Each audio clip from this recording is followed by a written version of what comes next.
Welcome to episode 67. I'm really excited to have David Reilly with us this week. David, how you doing? Good, thank you, Randy. Great to be here. Thanks for the opportunity. Absolutely, thank you. And Nour, always a pleasure. Mr. Seidel, good to see you. Mr. Reilly, nice to meet you as well. You too, Nour. So David Reilly is our guest. He's a ex-Wall Street CIO, CTO. We couldn't quite figure out when we had met, but he's certainly been around the block. Merrill Lynch, Goldman, Credit Suisse, Morgan Stanley, recently 10 years at Bank of America. And for the years, again, we couldn't quite figure it out because it's been so long, but I probably had hair back at the time. But I would say as a tech kind of, I'll say a senior exec that we would be dealing with, a lot of times we'd be working with kind of people on his team. I'd say he was tough, but always fair. He always had a great methodology, which we'll be talking about today, around kind of how he looks at partners versus vendors and kind of what Wall Street CXOs are really looking for today, which is our title.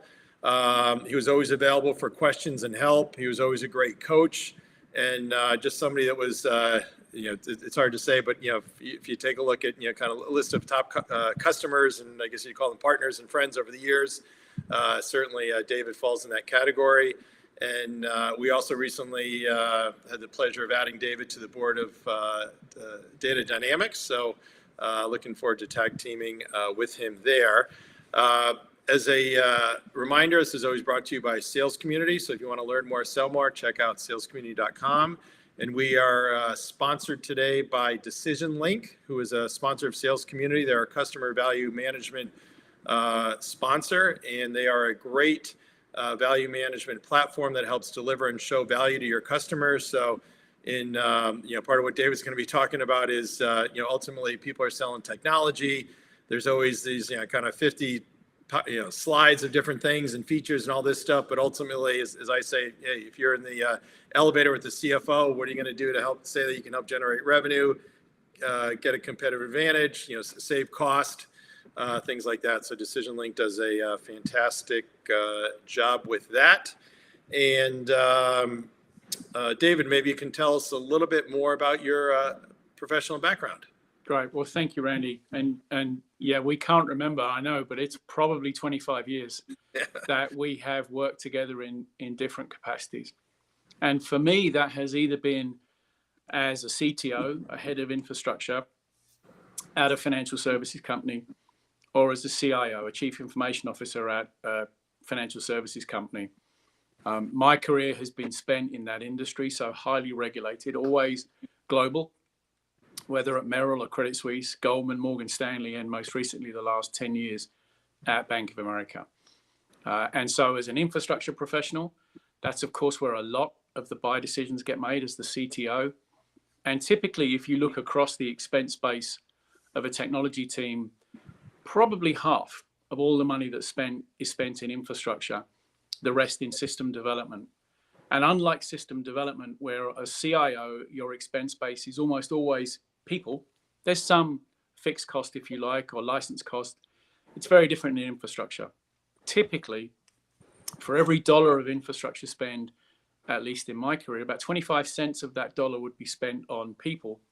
So the system administrators, the database administrators, the network techs, 75% or 75 cents of every dollar would be spent with a vendor or a partner, either on a hardware or software asset that was depreciating or a set of services. And so really understanding what the drivers were for that 75 cents of every dollar that was being spent on the infrastructure side was of critical importance. Those are typically multi-year decisions, getting them right, and understanding what the drivers were. And over my career, figuring out, through a lot of mistakes I made, Randy, what those drivers were that would ensure the services that I was bringing to my business were value add, that they were going to help the business compete either on cost or capability or risk or reliability, critically important. And we can get into some of that today, because I think the closer that my sales partners were to understanding that, the more, if you like, empathy they had with what I had to do for my clients and stakeholders would meant that they would sell more and more to me over time, because I was getting true value from what they were delivering in a business context that was being completely passed on to my internal stakeholders and my clients. Oh, great.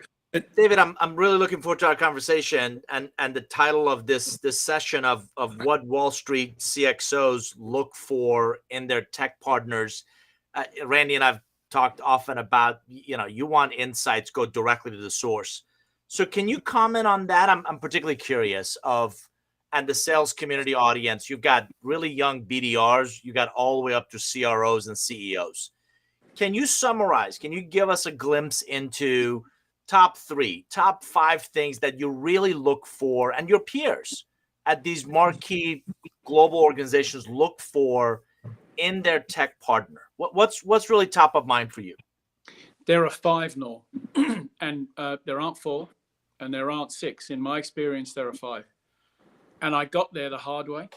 I got there through making mistakes and by asking. When I got my first head of infrastructure job, so my first CTO job, I asked a bunch of people that I'd worked with over the years who I really respected, who'd had that job, what were the lessons they had learned? And when they look back, what were the things that they wish they had done differently? And were there patterns that repeated in terms of the decisions they made to hire, decisions they made to buy, decisions they made to transform? And it turned out there were 5 drivers. And these 5 drivers, Nour, they informed every buy decision that I've made. Sometimes not all 5 apply, and they don't always apply evenly. And sometimes people use different words to describe what I'll go through, but there are 5. And in no particular order, because the priority order tends to be situational. The first is cost. What does this decision do to my cost base? Is it going to help me drive cost base down? As a CTO, of course, you've always got to be focused on your price and ultimately the cost of the services that you deliver. And not just the buy cost, not just the acquisition cost, but when I put that asset, that piece of hardware, that piece of software on the balance sheet, how long am I going to depreciate it for?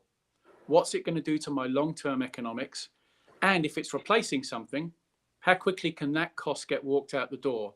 Or am I dealing with a bubble cost for a period of time? So often, a sales partner won't consider that. They'll consider the buy price, the actual acquisition cost, not the lifetime cost.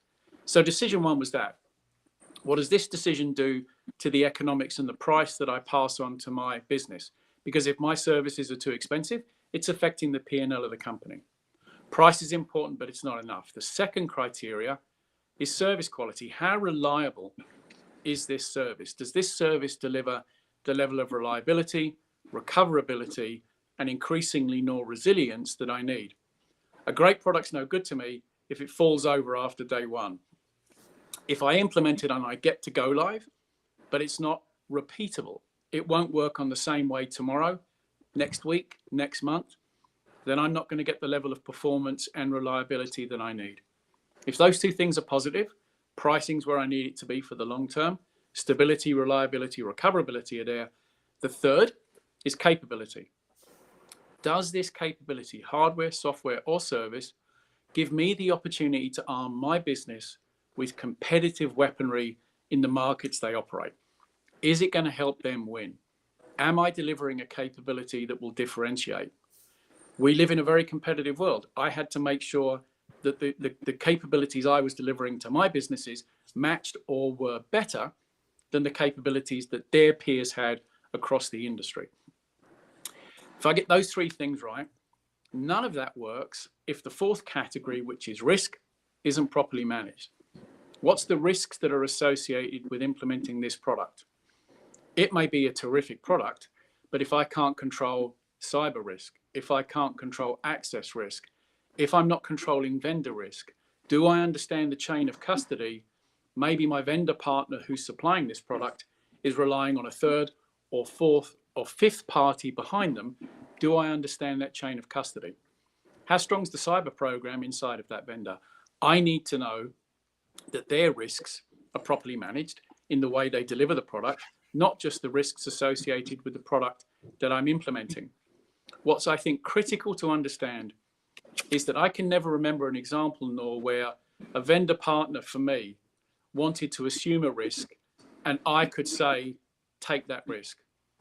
What happens is the regulator or my business, quite rightly, looks at me as the owner of that risk. It doesn't matter who delivers the execution.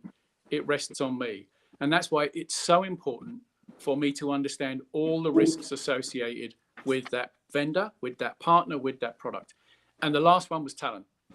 If the pricing's great, if it's reliable, if it arms me with competitive differentiation, if risk is reduced or well managed, if I can't keep the talent that I've got, if I can't develop the talent I've got, none of that matters. It's another reason why people don't last long in these positions, because they can't acquire, maintain, develop, and grow the talent they've got.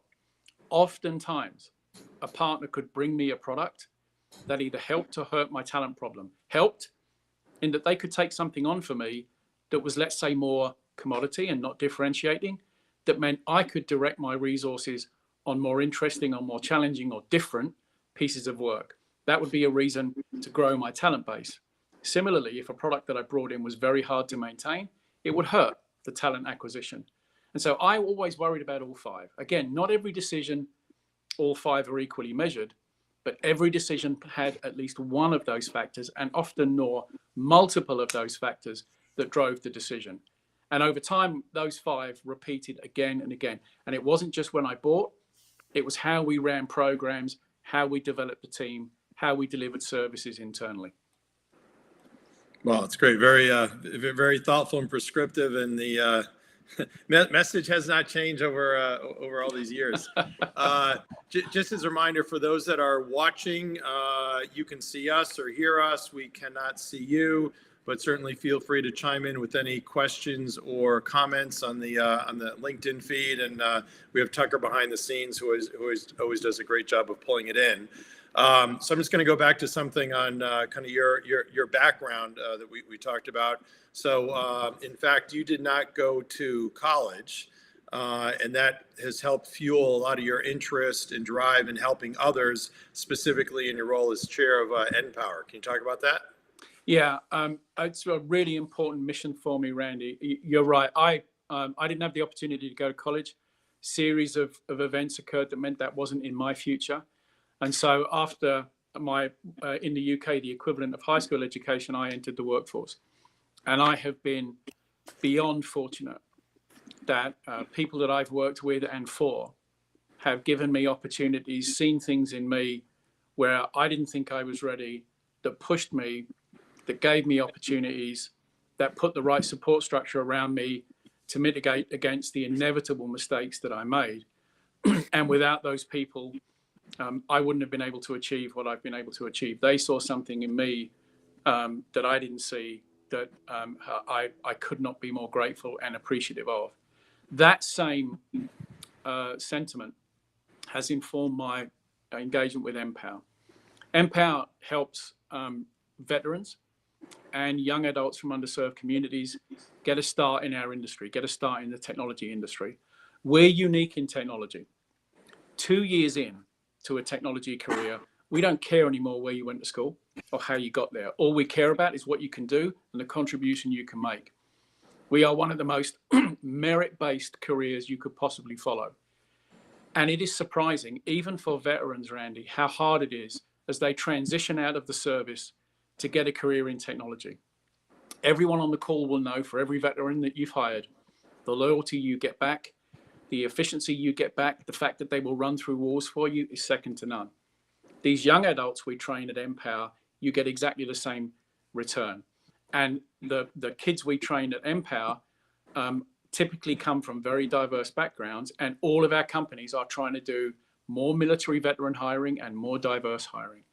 NPower can help you do that. What we do is we provide structured formal training that will take that veteran or that young adult from an underserved community and give them enough formal training to get a start in the IT workforce. And as I said earlier, once you get into the workforce, we're all looking to hire more diversity, we're all looking to hire more veterans. After 2 years, you are set for your career. It is the fastest path to economic mobility.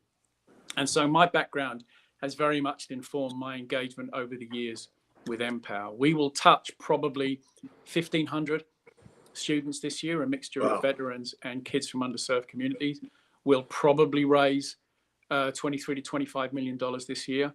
We're very fortunate to be blessed with an awesome board and an incredible executive team. And frankly, Randy, a mission that everybody wants to be a part of. And if we can ever help, if anybody on the call today, anybody on the podcast wants to reach out, please ping us at Empower and we'll help you. But it's a terrific organization. I'm very fortunate and privileged to be a part of it.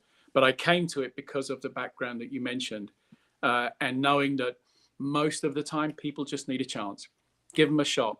Give them the platform, particularly for kids and veterans where that college education is not part of their career journey, to help them get that start. We find without fail that these become astonishing employees who contribute at a level, who are loyal, who stick with it, and because of their backgrounds, contribute in just different ways. So this idea of an apprenticeship model to supplement the formal 4-year college degree, which continues to be an important talent source for companies like in financial services, but all companies, this apprenticeship model, I think, is going to grow and grow. And that's exactly where we at Empower play. Yeah, so totally agree. Fantastic group for sure. And I guess to chime in more specifically, so I've been a part of it, I think, the pre-COVID dinner. I think it was the chairman or CEO from WWT that might have been honored, but it's basically a who's who of Wall Street technology vendor partners. And I would argue most of those that are there are kind of more the partner type as opposed to just the pure vendor type. So for those that are watching that want to give back that you're not familiar with, all tech companies give a lot, and there isn't anything probably more appropriate that's really true to the tech field and certainly helps on the diversity side as well. So for those that are not familiar, as David said, you can definitely just look them up online to participate as well. And let's see, we have from Rick Diana for you.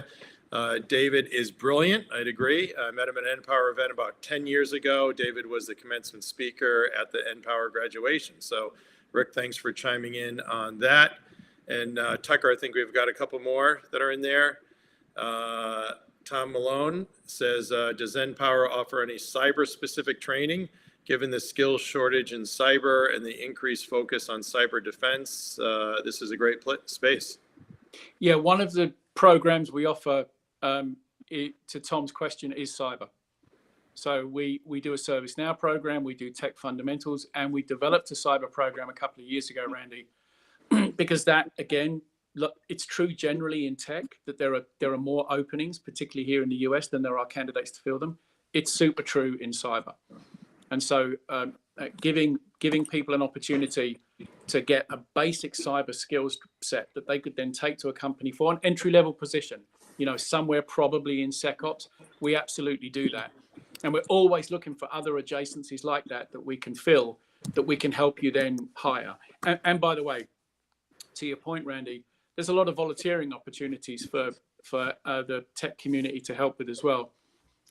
These kids, they don't understand as much about the corporate environment as one would think. Part of what we do in that preparation to get them ready for the workforce is teach them what it means to work inside a corporation. And the volunteering that we get from people at the companies that we work with, so not necessarily cutting a check, of course, we're always open to that, but the volunteering aspect is something I found, particularly in the tech field. We are wired to give back because all of us have got our own story about the opportunities that we've been afforded. And so there's such a strong sentiment about, I know how lucky I was. Everyone on this call would feel the same way. How can I give back? And we hope that this October, post-COVID, we get back to our annual dinner. We have actually a cocktail reception we're doing later this month. And then in October, back to the networking and event, which, as you know, Randy, is such an important part of what we do. And it's a great opportunity to say thank you to everybody that helps us. Absolutely. And again, you should do it for the right reasons, but it's definitely a Wall Street who's who of events for sure. And probably the biggest and best each year. So follow on from Rick here. He asks, Dave had a top 10 list that he shared with the young tech graduates entitled What I Would Have Done Differently If I Was Your Age. His ideas benefited me too. Maybe a couple tidbits from that you want to share, David? Yeah. So similar to those 5 things that Nour had asked about, I used to do this for the graduates inside of the bank. What are the things I wish I'd known when I came in and made spectacular mistakes to figure them out? Two of them I would say, Randy, is it's this idea that none of us are smarter than all of us. If you are in a meeting, if you are on a call, if you are with a client, and somebody says something that you don't understand, don't ever think that you're the only person that doesn't understand it. Almost always, if you ask for clarification, say, help me understand that, maybe I should know, but I didn't. Someone else is going to be grateful in the room that you asked that question, because they're holding back, because they don't want to seem like they're asking a stupid question or an ill-informed question.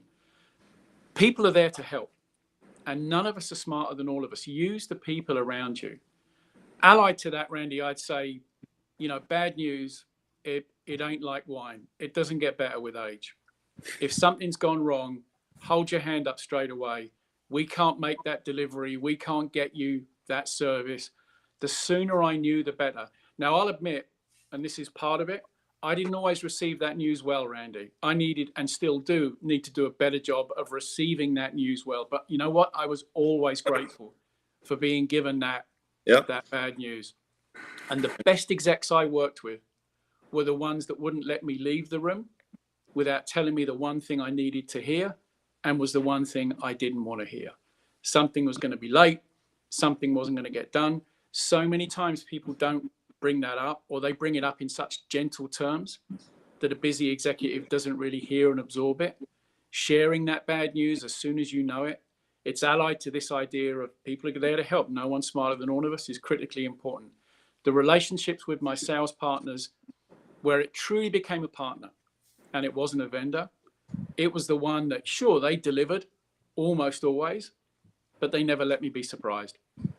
They would tell me the minute they knew something was wrong. And I did my best to receive that news well. And as I say, I failed often. But it can be so hard to do that. I think as a pathway to build that partnership, it's that balance. None of us like to be surprised. And as hard as it can be, and I don't underestimate, Randy, how hard it is to give that bad news to that client, I was always super grateful. More times than not, I would receive it badly. But every time when I did that, I would go back afterwards and say, listen, I'm really sorry about the way I took that news, but I'm so glad you shared, because now I've got some runway to do something about. Worst thing in the world is to tell me the day before that something's going to be late, because there's nothing I can do about that. Give me 30 days notice. I may grieve for a bit, but then I've got some time to do something about it. I think I agree with Rick. I think we all can learn from David's wisdom on that top 10 list. I think we got a great question from Frank Johnson next. About since David brought it up, David, we've heard for years that CIOs prioritize investing in relationships with vendors who show their aptitude and desire to invest in their success of the customer's business. Can you comment on? Can you build on? I appreciate the comment you just made, but build on that of valuing their experience, point of view on this important topic. Yeah, I'm going to give you two examples, Nour, and I apologize to both partners for naming them, but two people that really stand out to me were Peter McNamara, who I first met at EMC, and Ricky Cooper, who I first met at Microsoft. And there are many others that follow this route, but both Peter and Ricky took the time to understand my strategy and my priorities and how that linked to the priorities of the company. So those 5 criteria we mentioned a little bit earlier, Nour, there have been times when price has been the most important thing. And particularly as a CTO, as an infrastructure head, the CEO and the CFO need you to take out X amount of money over the course of the next 3 years. Anybody can save money for a year, have people sit in the back of the plane, but saving money continuously year after year after year is a harder thing to do. To do that, you've got to attack the fixed cost base. Ricky and Peter would take the time to really understand that. And by understanding it then, they would bring to me the solutions that really could help me with that addressable expense base. And not just that the acquisition cost was low, but that the running cost would be low, including any bubble costs that I had to manage. Maybe I had a product that was on the balance sheet and Peter had something that would replace it, but for a period of time, I'd be carrying both assets. He would put the effort in to understand how we could potentially finance that in a way where it minimized that bubble cost. That meant Peter and Ricky did the same, were speaking my language. They were empathizing with the problems that I had. And when they didn't have something that could help Nour, they would say, I don't have anything that I could do for you. But there were occasions where they went away, and it even informed acquisition strategies for the companies they worked for. Hey, listen, Bank X is having this problem. We don't have a solution today. Maybe we should think about it.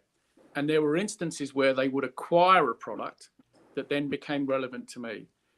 It was always, to me, when somebody says to you every time, no, yeah, we've got something that can help you. We've taken the time to understand your strategy. Good.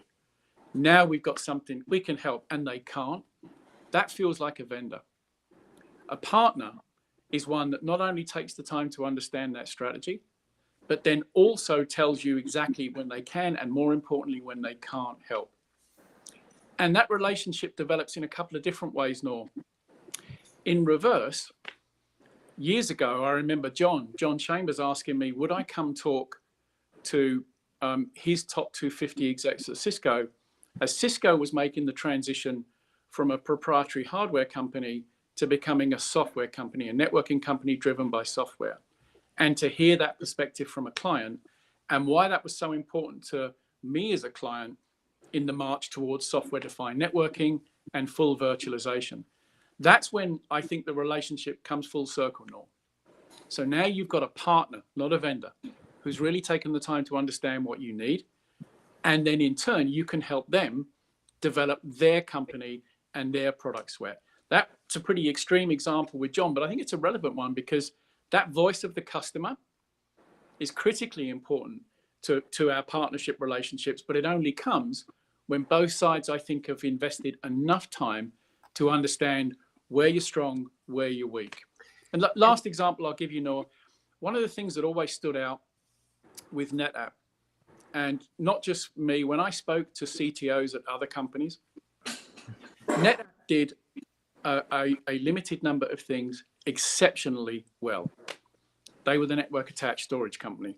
They didn't try to push too hard into adjacencies, and I know how hard it is not to do that. As a buyer, as a customer, knowing that your partner sticks to the things they're excellent at and better at than anyone else helps you sleep well at night. You can be confident in those buyer decisions because they're not spreading themselves too thin. It's another example, Nour, of where I always took great comfort from a partner who would tell me what they couldn't do, as well as the things that they could do, because it meant now none of us were wasting time or cycles. And in return, my side of that trade was this. I would always say to Ricky or to Peter or to the team at Cisco, listen, if you get the runaround from my team is a big, complicated organization. Don't ever be worried about picking up the phone and asking about the purchase order. I'm fine with you using those words. We are for-profit endeavors. We've got a relationship now where if you want to make that call, maybe that proof of concept is going too far. Maybe you're stuck in procurement, you can't get out. If ever you want a second opinion to say, hey, David, help me out here. Are we on the right track? Because it feels like we're getting further away from the finish line, not closer. Is there a PO at the end of this? I always tried hard to legitimize that conversation. It's hard. You can't bring that up for the very first meeting. I get that. But if you can get to the relationship to a point where you can, and the buyer, and I always felt it was important for me to legitimize that question, I think that's a signal of now I'm a partner and I'm no longer a vendor. So, Frank, thank you for that question. And I want to echo Randy's comment. Would love to hear from others. You're listening to incredible wisdom from David Reilly on aligning expectations and really building and nurturing the relationship from both sides, where it's easy to talk about that trust and the reciprocity. It's very difficult to show up and deliver it consistently. So, Frank, thanks for asking that. David, brilliant. And Randy, I think, has got the next one. There you go. So Eric Coe said, learn from the ExxonMobil CTO. He said, we can take good news and we can take bad news. No news pisses us off. Well, in the case of David, I disagree. There definitely would be some news that would piss him off, but yeah, he'd figure out a way to kind of work through it. So the ExxonMobil CTO is a better human being than me, and we could all learn from them as a result. But that's a great sentiment, Randy. It isn't good news or bad news. It's just news. You decide what you want to do with it. That's a great sentiment.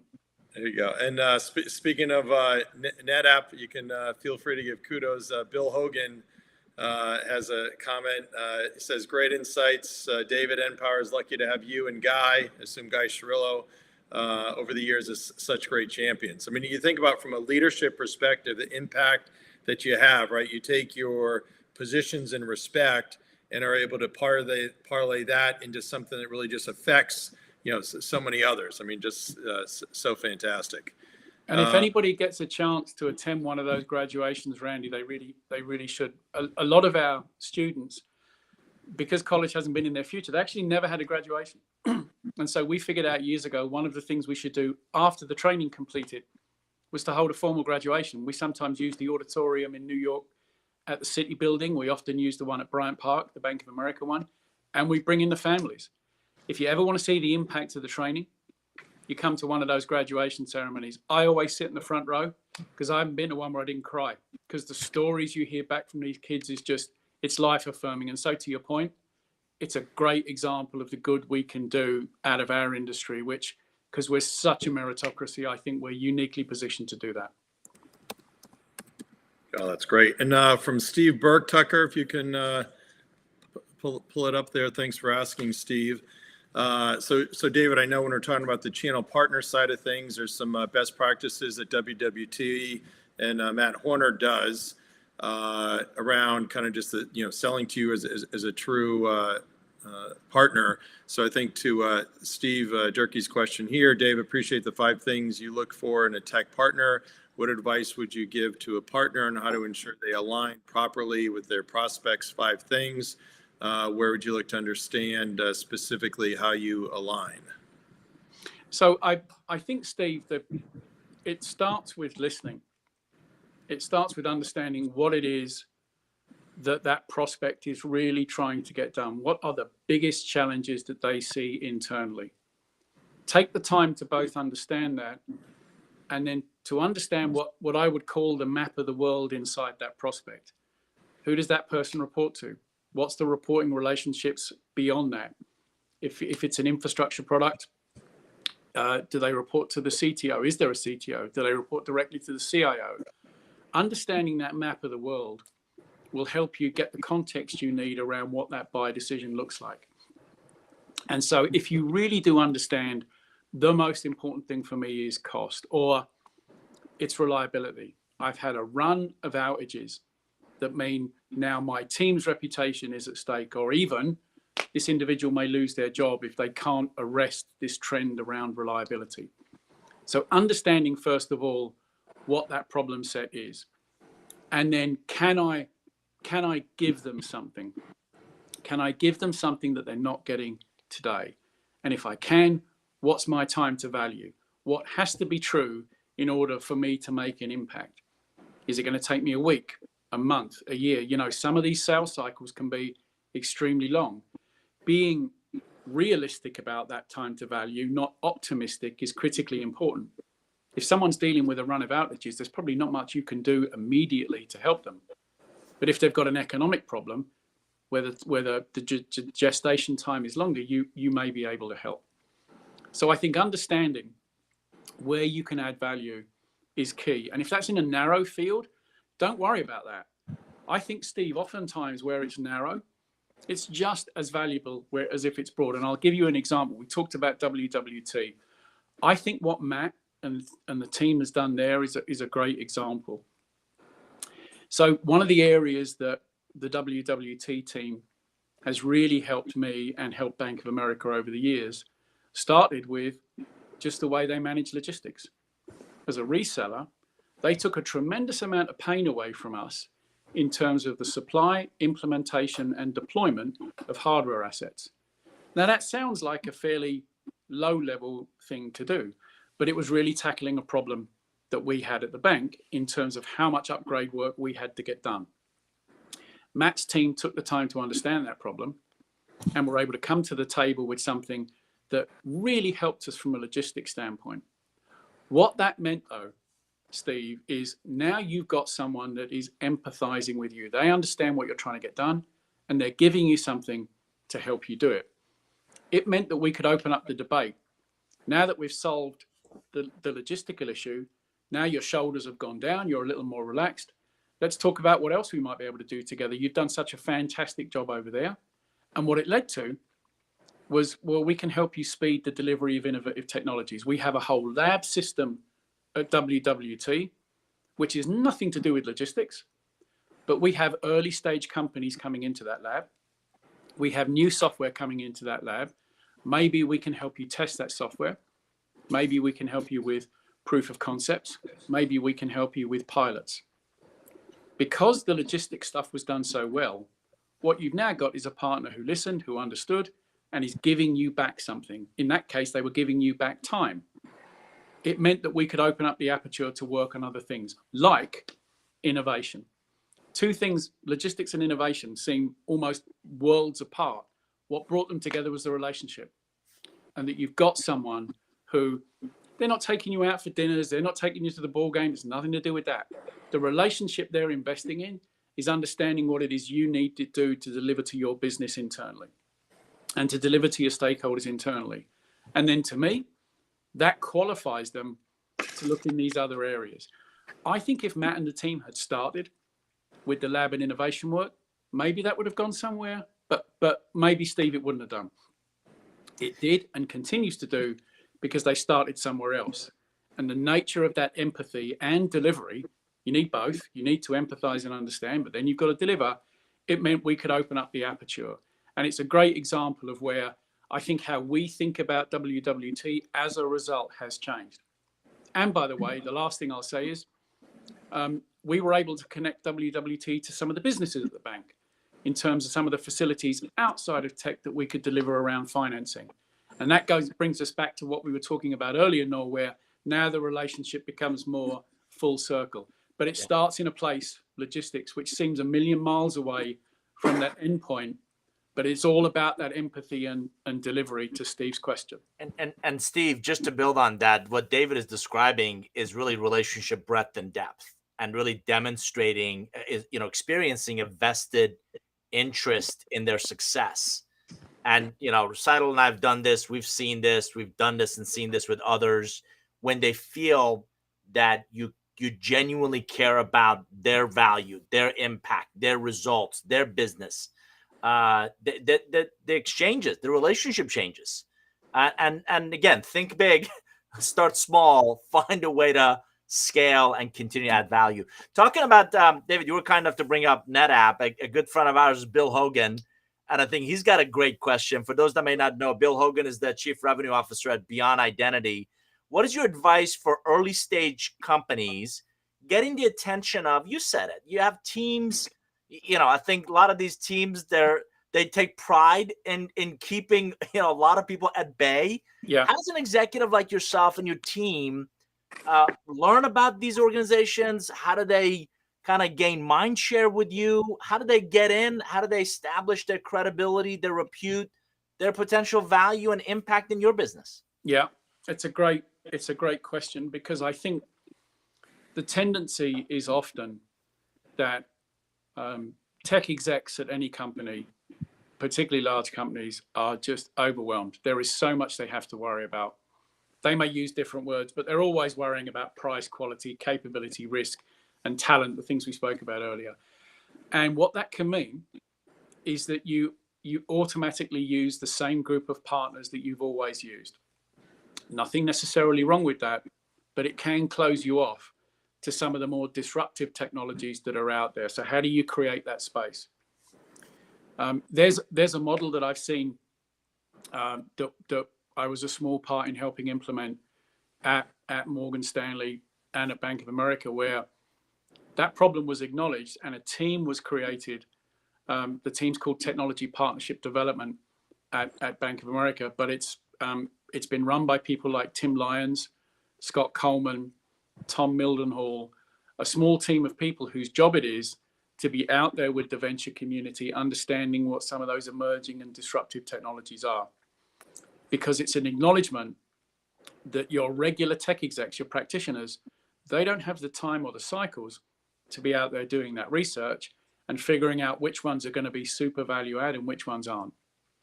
Companies that have those groups, sometimes they're called venture groups inside of tech, I think it pays real dividends to build relationships with those individuals. Why? For me, in my career, if Tim Lyons or Scott Coleman or Tom Mildenhall or any of their team, Nour, said to me, hey, David, this is a company you should take a look at, they went to the top of the list because I knew they had done the curation to understand that this young and emerging company may have a solution to a problem that we were dealing with. Now, in the same way that we spoke about the partners really understanding the strategy and the problems that the tech exec is trying to deal with, Tim and Scott and Tom and their teams would do exactly the same thing. And so they're butting these solutions up against exactly the same sets of technologies. And we found companies years and years ago, well-established names now, that's how Splunk arrived at the bank. That's how DocuSign, believe it or not, arrived at the bank.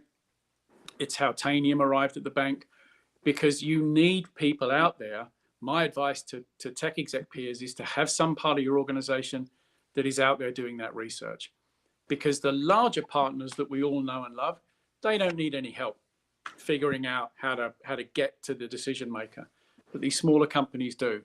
And in the highly regulated industries, those sales cycles can be so long as to almost cripple those companies. So I think if you don't have a capability that is out there looking for those new and emerging companies, it's a real disadvantage. And there have been occasions where some of those companies that we found over the years have ended up being bought by strategic suppliers, those larger partners, because they were solving a problem, addressing a gap that well-established partner had. And so we would take formal time, build a group, and take formal time actually every year to go take a look at a number of these smaller and emerging companies. Many of them end up being dead ends. And I think that risk is even greater now. Nor it's never been easier to have a bad idea funded than it is now. There is so much capital on the sideline. You got a high quality deck that talks about crypto, cyber, or data, and someone will cut you a check. It's even more important now, I think, for you to be out there and forcing time into the diary to go do that research.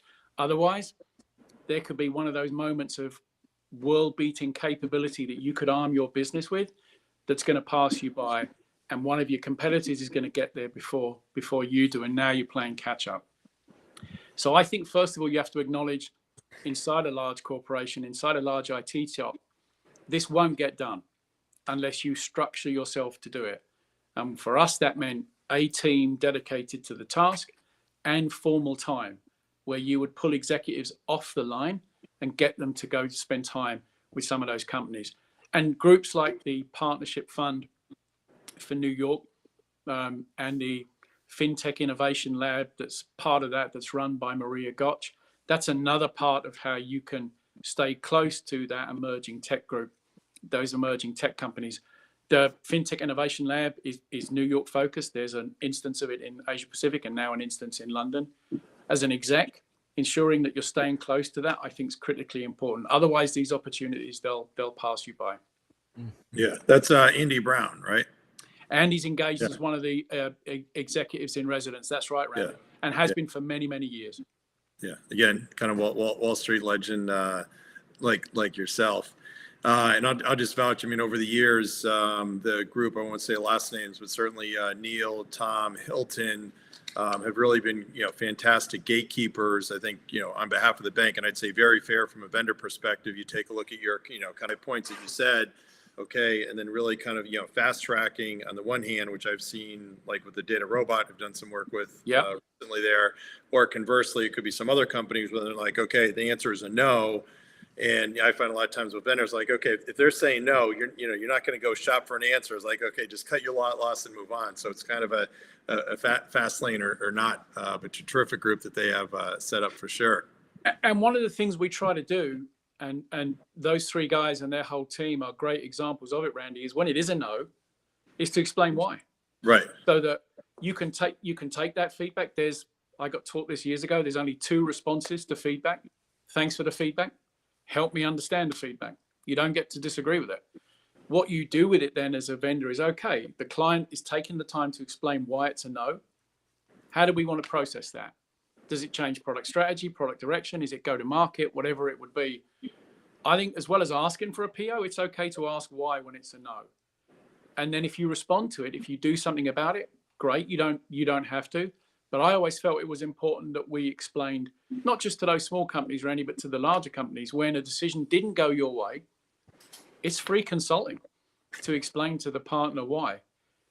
You can ignore it or you can do something about it. But I always thought it was important for us to explain our decision, not so that you would agree with it, so you could reflect on it and then decide, would it adjust something about my product, my go-to-market, my team, whatever the why would be grounded in. Gotcha. Fantastic. And I just got to make sure before I get to Larry's question, that I get another plug into for a decision link, and I'll maybe kind of circle that around the concept of proposals. So you talked about your five areas, but when it comes time to you actually getting the proposals from the vendor/partners, I assume kind of that value and ROI is something, assuming they've gotten that far, that's something that really can help kind of push them either in or out in terms of a urgency for you wanting the solution, correct? Yeah. We've made decisions where we spent more for a product because the risk was better managed, and that's a really critical point. When we made a decision, it was that balanced decision, and there have been multiple times where price was not the determining factor. It's always a factor, but where it wasn't the determining factor, where we felt the risks were not going to be properly managed, or we felt the company wasn't going to stand behind this as much as they should. Did they have the talent and the depth of talent to keep the product over the lifetime of it current? It may be current today. Well, how are you going to maintain that competitive edge? And so there's no one of those five that will win the day. Many occasions, Randy, we would pay more if, on balance, we were getting more of what we needed in those other areas around quality or capability or risk or people. Right, but we'd always drive the price down as much as we could. Of course, I'm not saying we wouldn't do that. Yeah, for sure. It's never enough on its own. Yeah, but that comes into the full picture of kind of value is certainly not price, but to your point, those different kind of levers and how does that really affect, the bank and the operating units around kind of all those different functional areas is really the true value. Definitely. So David, I want to go back to, again, for our audience, if you join us late, David's just sharing some incredible wisdom. We talked about the five attributes, priorities that Wall Street executives kind of look for in the tech partners: cost base, service quality, capability, risk, and talent. Irvin's got a great question jumping in. How did you weigh the value of those early stage companies? And I appreciate, the SEAL team really looking at kind of emerging technologies and who's hot and who's doing interesting work. How did you balance the early stage technologies with that perceived risk of a Morgan or a Goldman Sachs or a Bank of America? I mean, you've got a lot on the line to kind of bet on brilliant people, great people, but perhaps maybe they're unproven or just hasn't been around long enough to really, demonstrate its viability. So there have been many occasions, Nour, where we would find a product and maybe they didn't have the depth of talent or engineering to keep it current. It was super promising, but there was too much key person risk. And then we would wait. We would provide that feedback and say, listen, we would love to use this technology, but your engineering team is too shallow. If you lose two or three of them, the product is going to decay. And as a result, we will live to regret the decision to use. Our advice to you would be, and then we would go through the list of things that we think you should do to either deepen the pool, or maybe we love the solution, but it doesn't work across these platforms that are critical for us. If you can get it to work across those platforms, keep us close. Most of the time, it wasn't ready day one. There are very rare occasions where sometimes it truly is turnkey and it's ready to go. DocuSign was one of those. But most of the time, there are some adjustments that need to be made. Platforms that the technology doesn't exercise over today, or that's not within its scope. Talent. Sometimes it's the depth of the support team. So your engineering team's great, but you don't have a support team that's going to be able to maintain it. And now we'll put too much pressure on the engineering team. So we would try to provide that playbook, Nour, that would say in response to Larry's question, if you do these three things, then we could talk. Now, what I will say is to maintain that dialogue, keep in mind now, these are companies that don't have large sales organizations. They don't have sophisticated CRM platforms.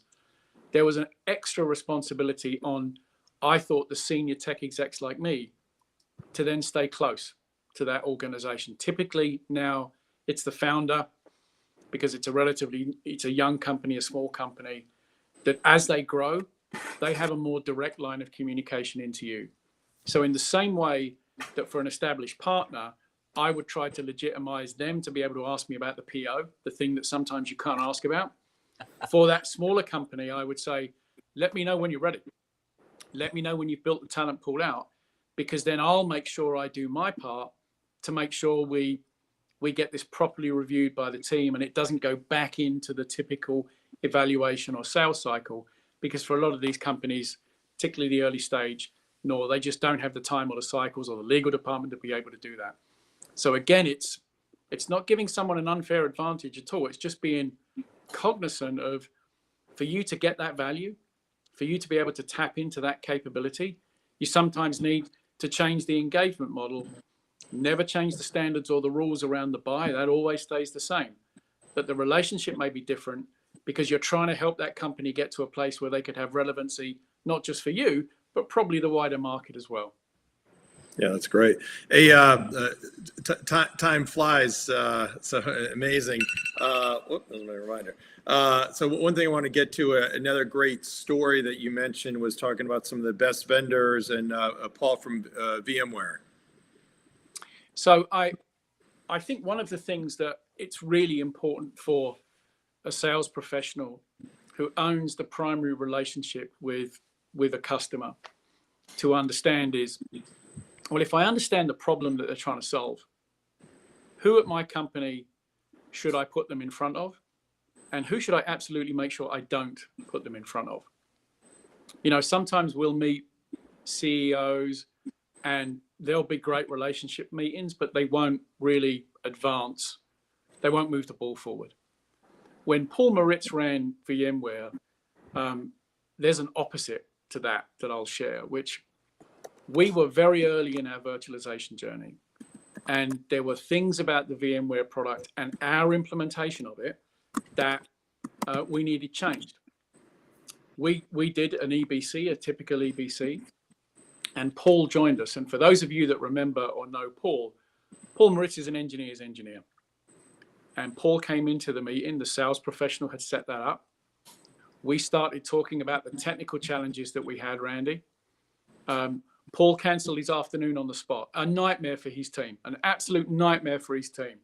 He had press events to do, but he didn't care. There were two things that we were doing in that meeting that Paul loved. One, customer engagement, and two, trying to solve a technical problem. Paul got the whiteboard out. We figured out what we were going to do. It informed the roadmap of the product. My team and I never forgot that.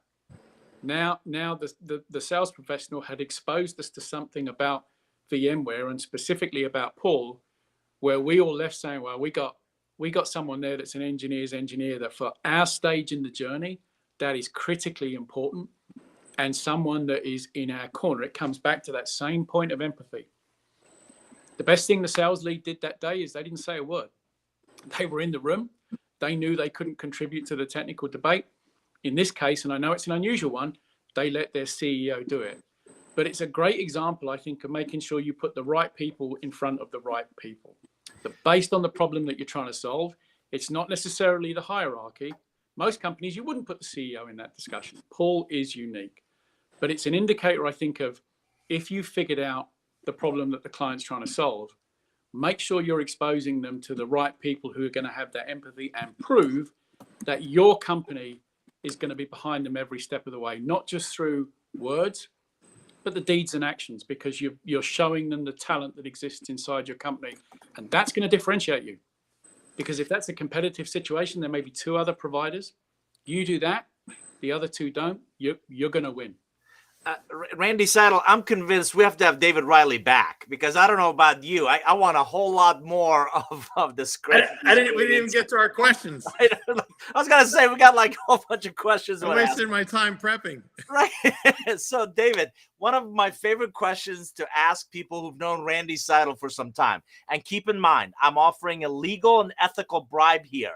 We need a Randy Seidel story. What resonates with you in all the years you've known him that's quintessentially Randy?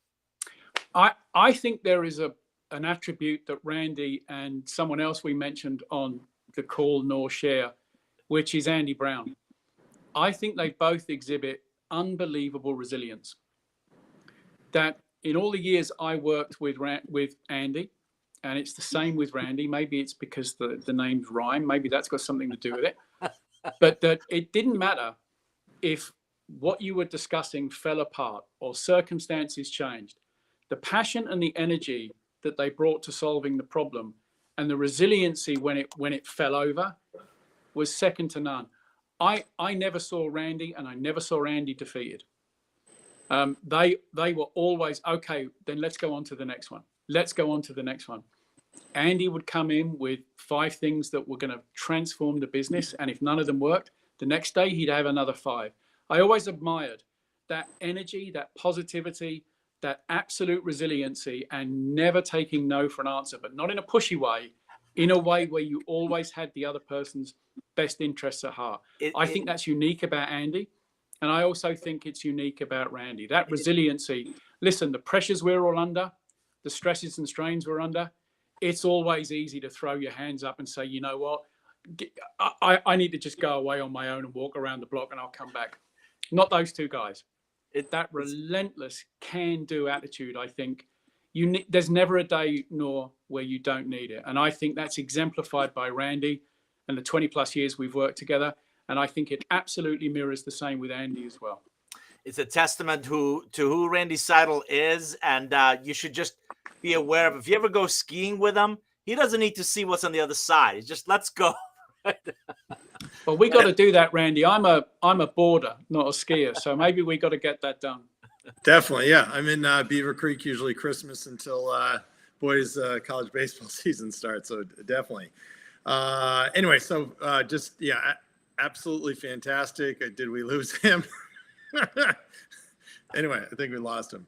So certainly fantastic. I'll say thank you, David Reilly. Thank you to everybody for all the questions. Nour, thank you so very much. And for those questions, comments we didn't get to, I certainly apologize. We will be kind of sharing this, posting it on LinkedIn Live, YouTube, kind of all the different other social mediums. So definitely feel free to share it with others. And there you go. Hey, David. Hey, sorry about that. No problem at all. It's all good. Just was saying thank you so much. Just absolutely fantastic. Pleasure. And thank you. Exceeded my already high expectations. And next week we're going to have Peter Bell, who's also has been on the operating side for a long time, but recently is a venture capitalist at Highland and now chairman at Amity Ventures. The title for that is going to be Sales from a VC Perspective. So we're at top of the hour. So thanks, everybody. Have a great rest of week, and certainly thoughts and prayers to those in the Ukraine, for sure. Amen.